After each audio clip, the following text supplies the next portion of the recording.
Have you asked the president if he's ever used the N-word? The president addressed that question directly via Twitter. I'd refer you back to him. I can certainly say I've never heard him use that term or anything similar. Have you asked him directly, Sarah? The president, I didn't have to because he addressed it to the American people all at one time.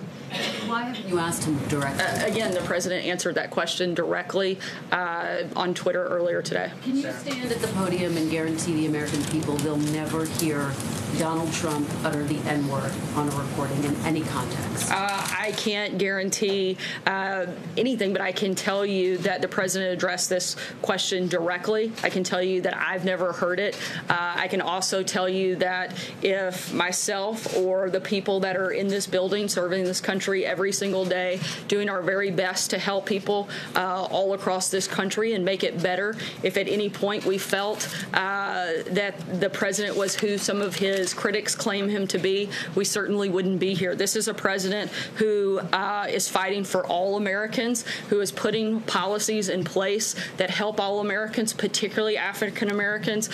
Just look at the economy alone. This president, since he took office in the year and a half that he's been here, has created 700,000 new jobs for African Americans. That's 700,000 African Americans that are working now that weren't working when this president took place. When President Obama left after 8 years in office, he had only created 195,000 jobs for African Americans.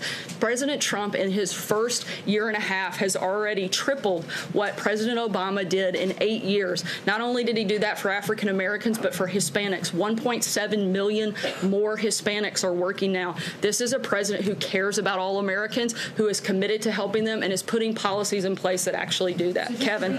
Sorry, Kristen, I'm going to go ahead to Kevin.